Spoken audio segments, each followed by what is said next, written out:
Welcome to Built to Finish. I'm your host, Steven Pivnik. Join me each week as we explore the journeys of audacious goal setters.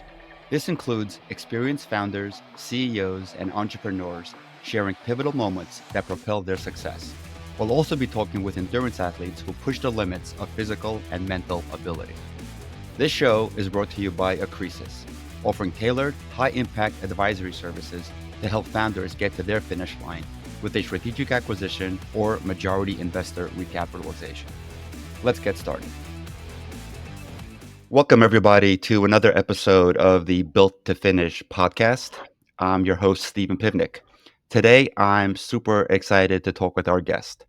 We're speaking with someone who is a true powerhouse in the advisory industry and has been a driving force behind the success of countless high-growth companies across the globe.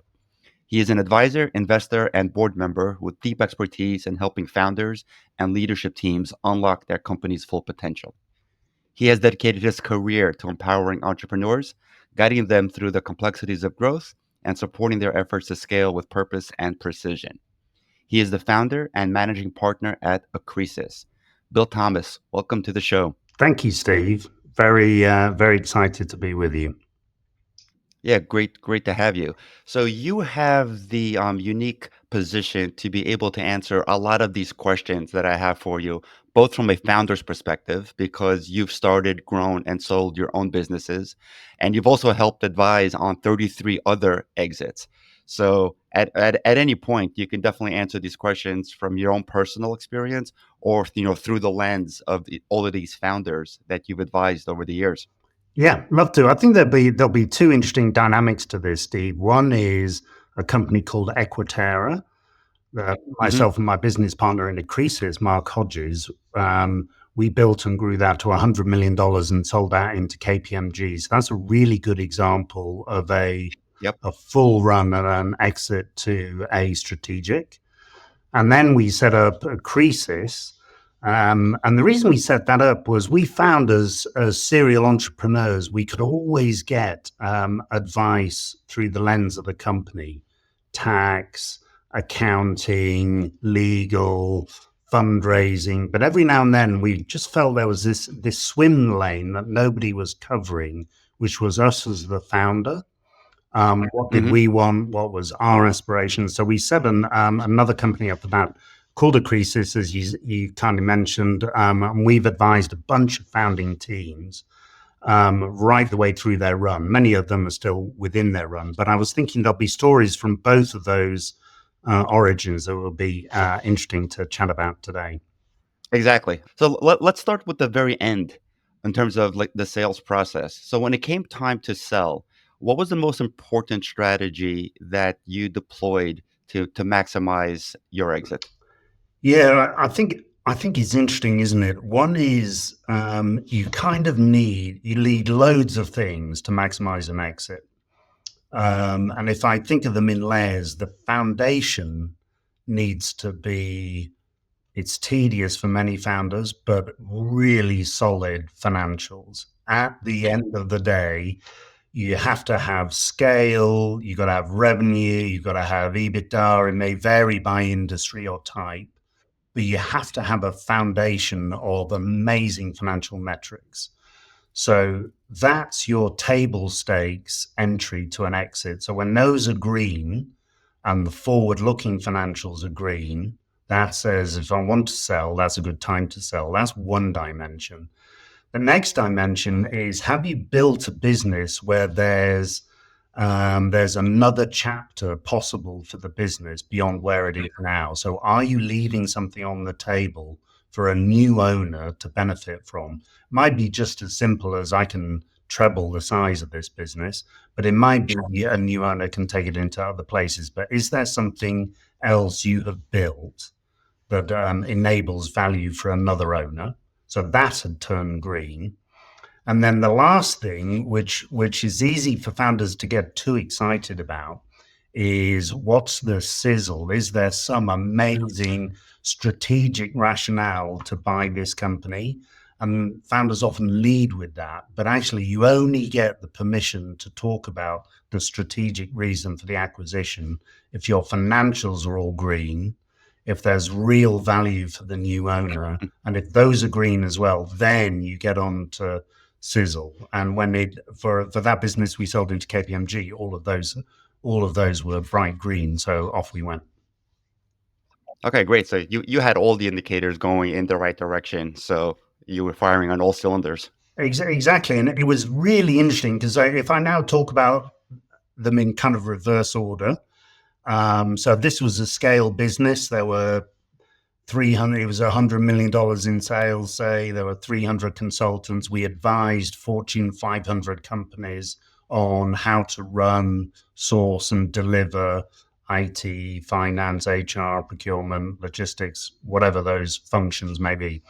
So kind of nothing hugely exciting, but it was scale. Observation Right? number one. Observation number two, that market is vast. If you think of the spend just in Fortune 500, it's Sure. billions and billions and billions of dollars. So influencing how that money flows is enormous. And at $100 million, there's a $500 million business there. It's time mindset. But what was really interesting was the sizzle piece. So this was back in kind of 2010. And we built a technology platform that a Fortune 500 customer could use to manage and oversee the hundreds of suppliers that formed part of their fulfillment of all of those functions I just mentioned. And that was nascent. It was probably $3 million out of $100 million.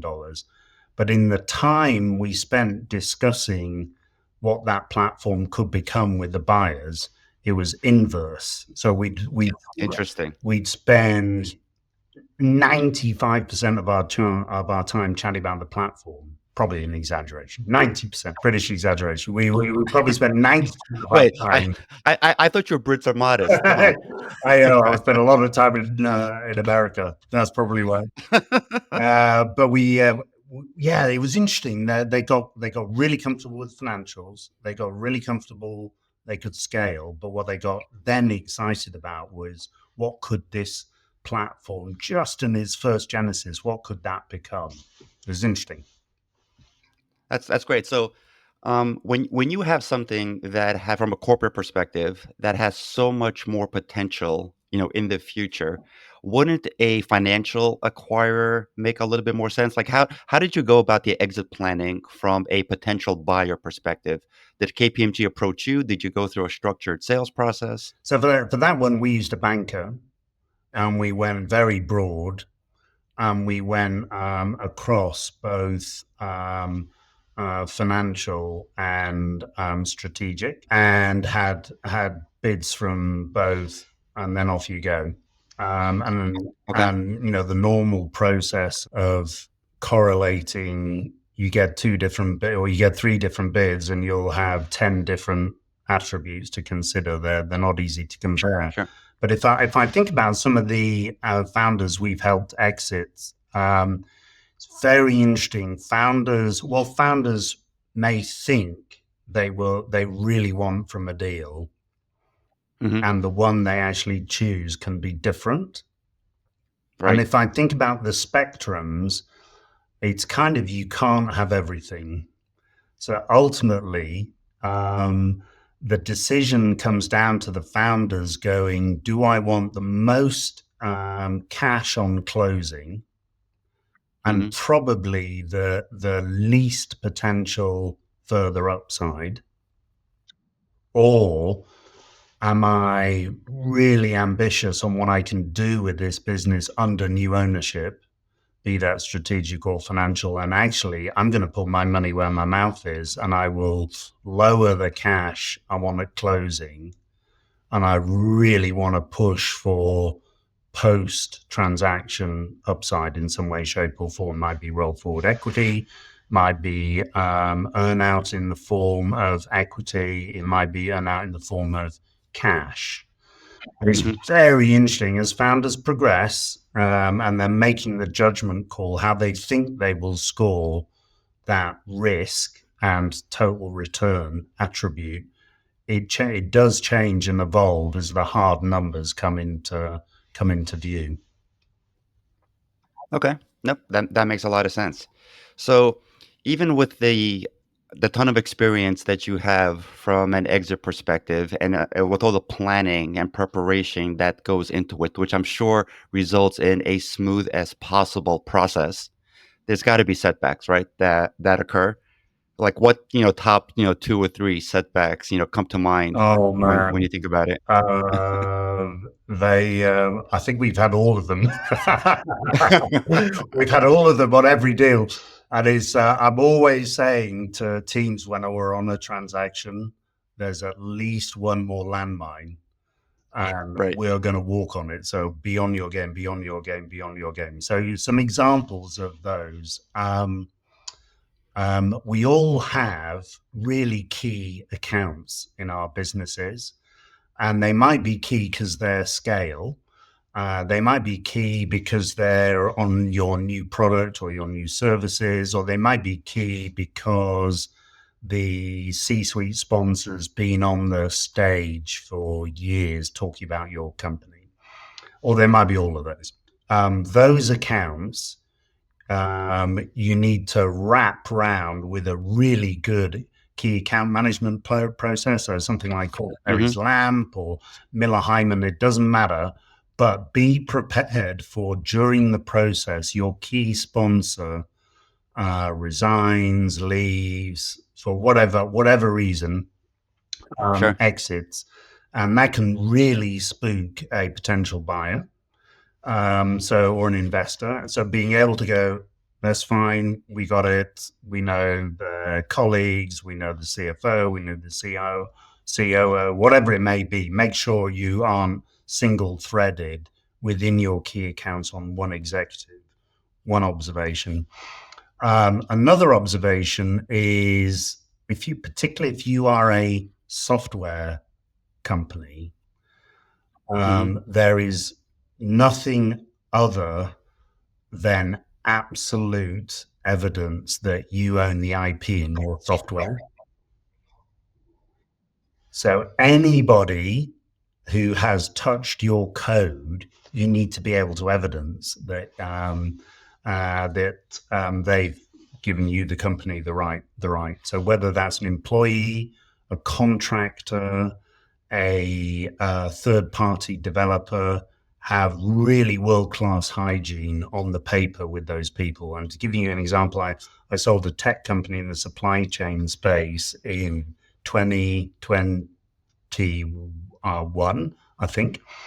And we had to make sure we covered paper for all of the people who touched the code that went back to 2004, Wow. and the owners were absolute. Unless we got 100% of paper, we're not closing. So just as an idea of how far back they can go. So ownership of IP is key.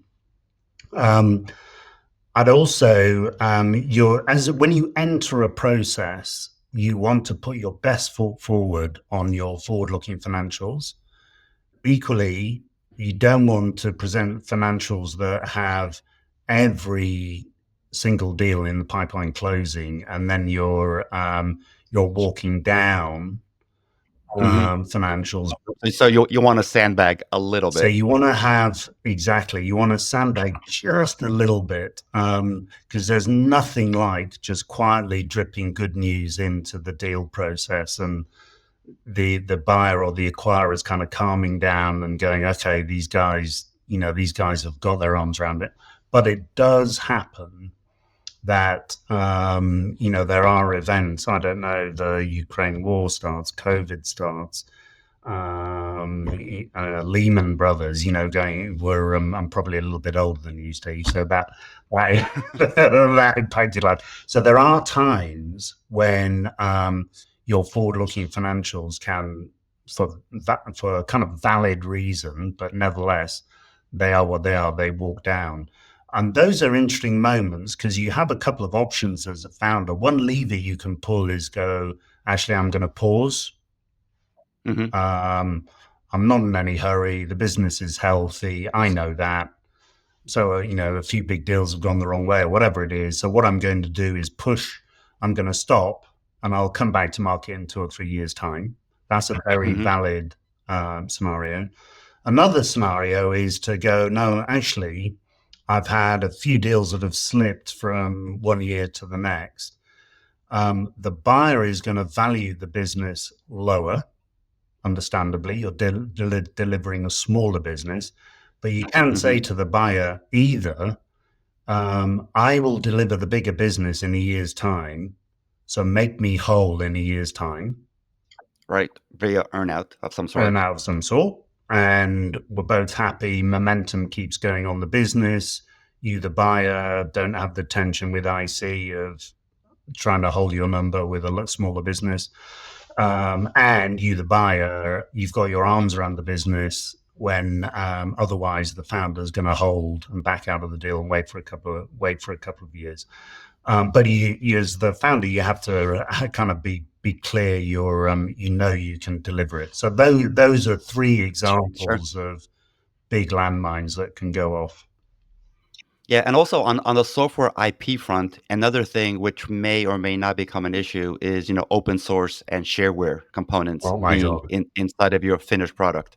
that is such a good point. The doing those open source Software audits. software audits. Oh my god, they are. They're. I mean, you should probably be doing them anyway. And in the way that many of us, our companies now develop software, we're almost kind of encouraging the use of open source assets where one can, and then suddenly, bang, where are you on licensing? Where are you on kind of currency on this? So it should be a core part of actually how you run your business, but absolutely don't press go and go to market until you've done the software audit and you know what's out there. Yeah, that's great advice because you're 10 times better off knowing what the acquirer is going to discover instead of the acquirer discovering it first. I mean, Absolutely. talk about a landmine in a deal, right? Absolutely. And I have had the some surprises along the way. And actually, if you're, lucky general, we had time to either swap them out or properly license them pre-close. But much, as you say, much better to know where you are before you start. Exactly. So there's procedural, financial, and a whole bunch of operational landmines that may or may not occur. Talk to me a little bit about the founder from an emotional perspective and like what you personally went through and what you've seen founders go through because a lot of folks have been running their company for many, many years, 10 plus, sometimes 20 plus, like I did, and they're incredibly emotionally attached to their baby because in my case, it was my third child. So talk to me a little bit about the emotional aspect from a founder's perspective on going through an exit. Oh, I'm so with you. We are so emotionally vested in these vehicles, and they may be multi-generational. By the way, Yeah. there was a company in the HR and payroll marketplace I'd known for years, and I'd actually tried to buy them into a corporate. I was an officer of Ceridian. I'd tried to buy them personally after Ceridian because I thought there was something that could be done with this business. Mother and father who'd founded it retired, gave it to daughter, and I ended up as a Acresis helping her sell that business after she'd spent her entire 35 years of working life in that company, and the parents had set it up. So one is incredibly emotionally invested in them, number one.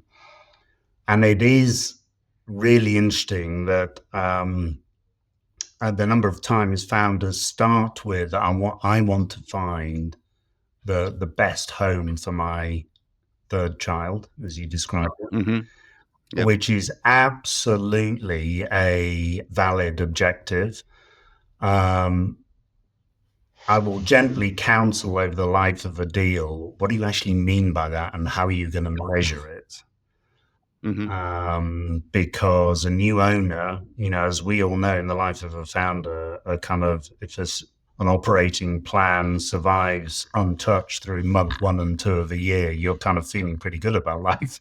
There's constant changes going on around you. That will happen post sale, and the new owner is going to change what's going on in the business. So almost it becomes an impossible burden to A, measure, and B, kind of guarantee to yourself to provide a transaction that's going to mean there's no change for the rest of the business. That's kind of not going to happen. Objective number one.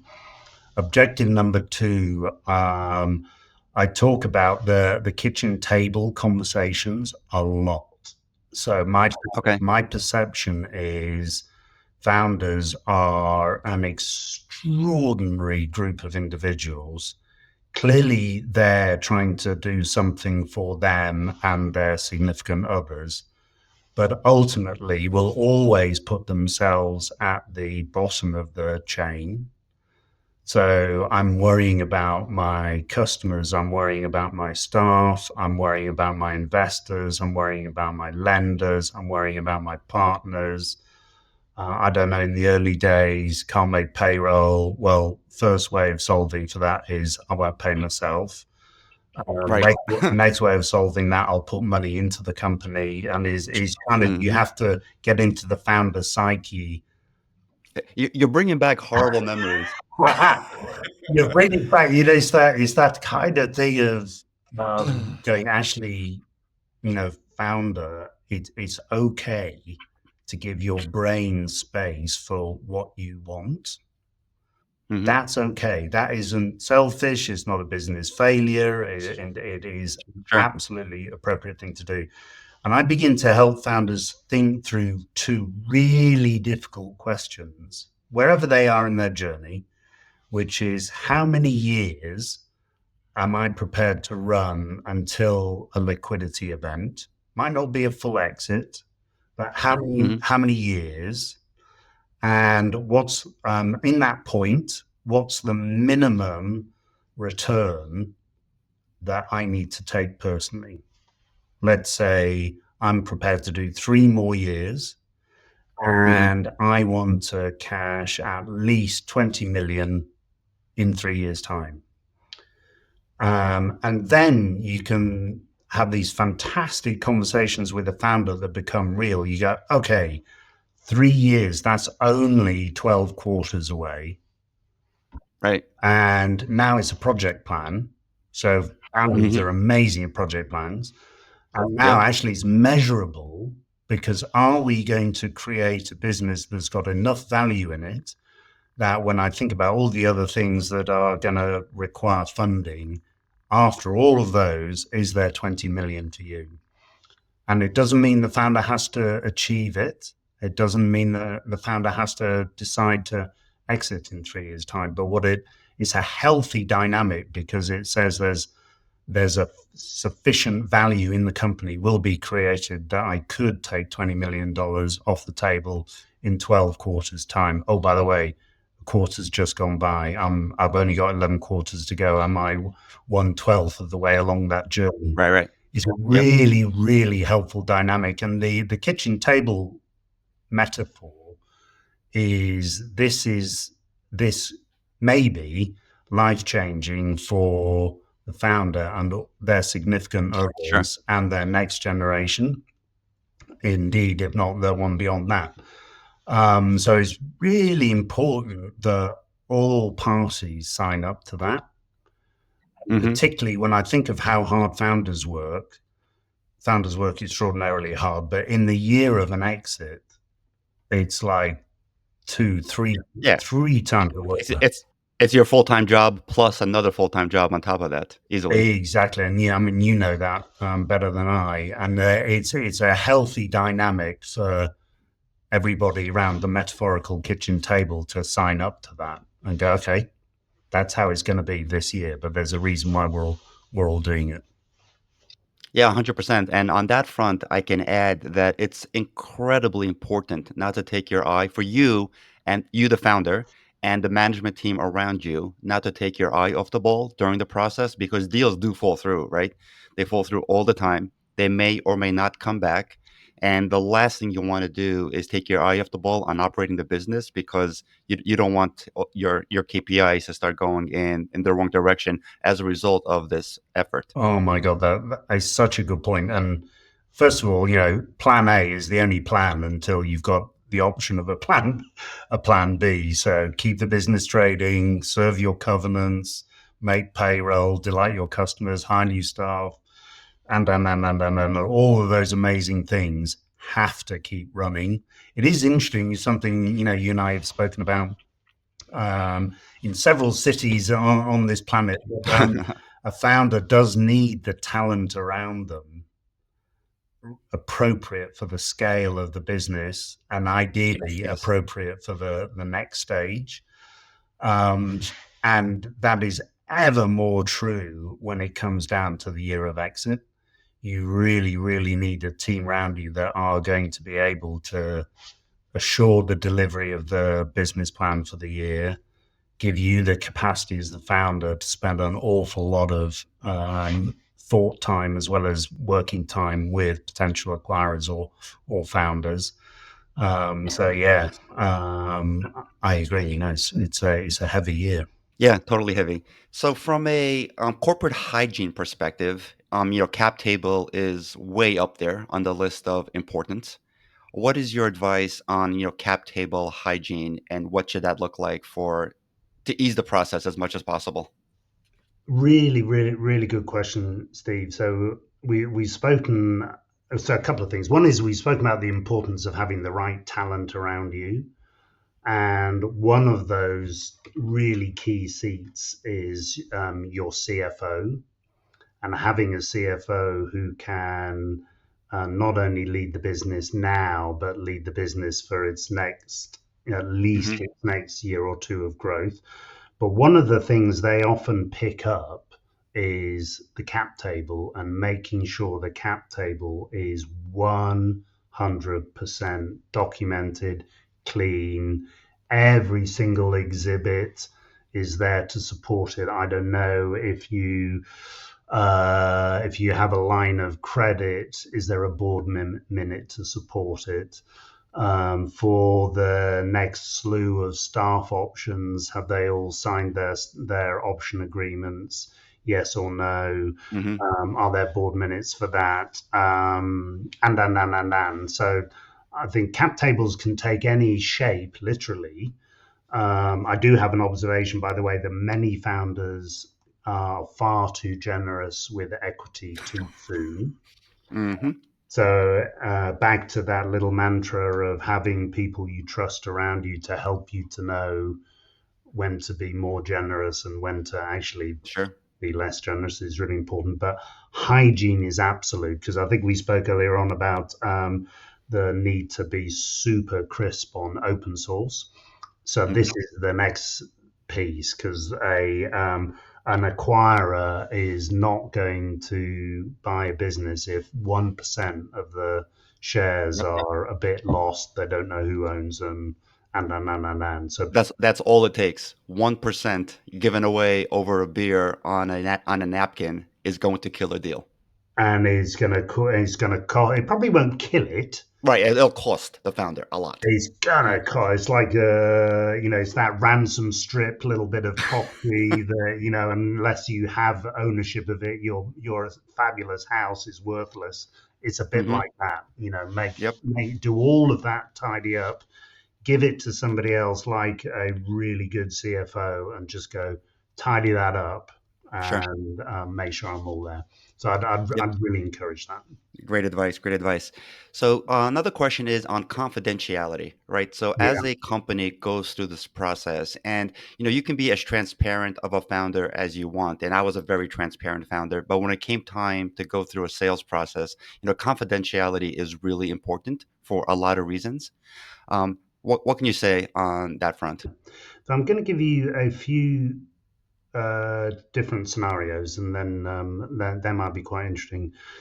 I was chair of a business that was in a very niche sector. It was in supply chain automation for massive companies that had massive SKUs. So think CPG, think life sciences, that type of thing.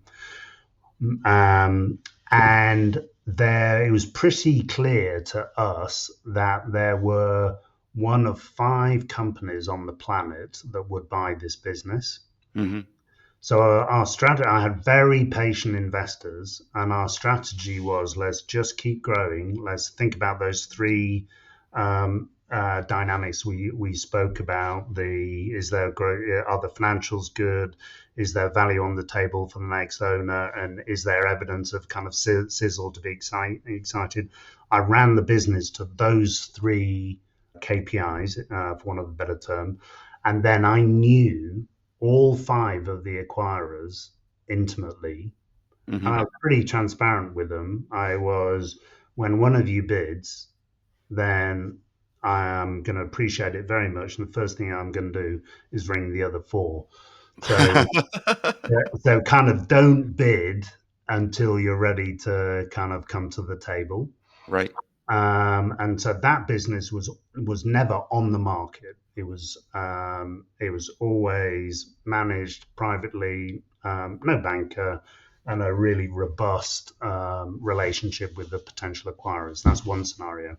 Other scenarios of having a for sale sign, an inadvertent for sale sign on your business, can work well if you Hmm. just have the most amazingly rare business with every metric going off the chart the right way. Sure. Maybe running a global visible auction is the right thing to do, but I caution it because if you don't complete the transaction, everyone goes, okay, there must have been a problem, Yeah, there's definitely warts on this baby, and stay away. then stay away. Hmm. So the middle ground between those two bookends for me is an interesting one, which is to kind of hide in plain sight, which is you can literally say it on an all hands call with your team, which is going, okay, guys, the business is going really well. We're thinking about what we could do expanding overseas, what we could do from an M&A perspective. Are there some assets we should be acquiring? But in both of those scenarios, we're going to need capital for that. So we're going out to the market to see what sort of terms we could raise money. Super exciting. Now, heads up, internal team. That means Mary, the CFO, and Sally, the founder. These we're going to be busy. So give us space, give us time. If we say we need something, please jump on it. But we're out there raising money. And then when that message gets back to that key hire or maybe to your key customer, um, it doesn't ring alarm bells. It goes, oh, that's interesting. They're raising money. These guys must be on a mission. Now, some people will kind of go, okay, I've heard that story before. Right. It can mean that an acquirer who's not in the process picks up the phone and goes, "Hey, I've heard. Love to be included."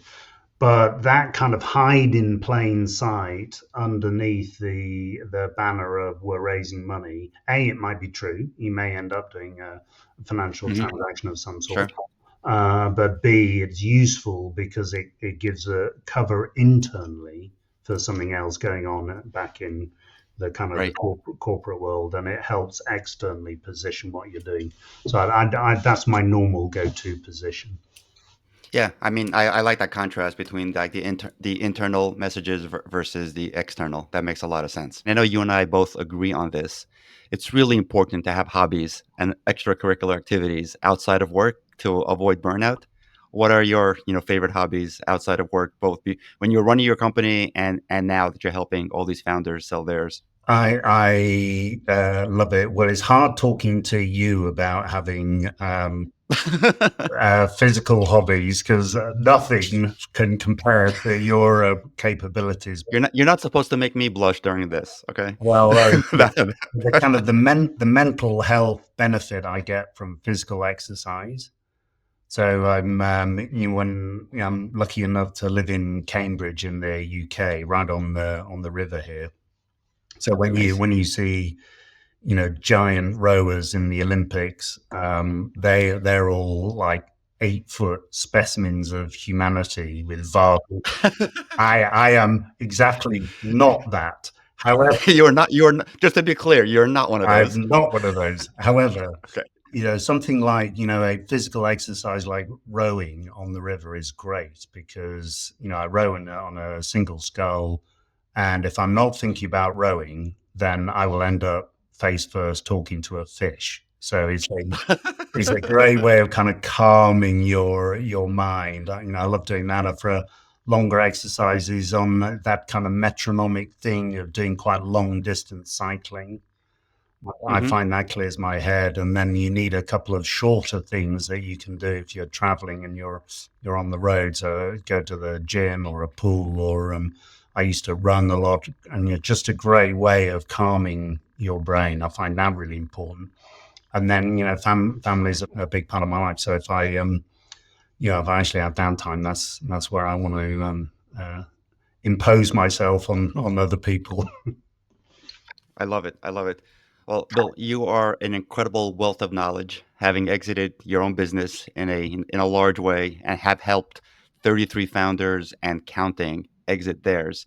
Um, what is the best way for listeners to reach out to you if they want to find you for more information? Is it LinkedIn? Is it other Yeah, ways? LinkedIn or our website, www.acresis.com. Awesome. We'll put that in the show notes. And again, can't thank you enough for sharing all this incredible knowledge with the listeners. I'm sure it's going to help a founder or two, probably many more. And big thank you to our audience. This has been another exciting episode of Built to Finish. See you on the next one. That's a wrap for this episode of Built to Finish. Thank you for tuning in. For show notes and more details, head over to podcast.stevenpivnik.com. Special thank you to our sponsor, Acresis, offering tailored, high-impact advisory services to help founders get to their finish line with a strategic acquisition or majority investor recapitalization.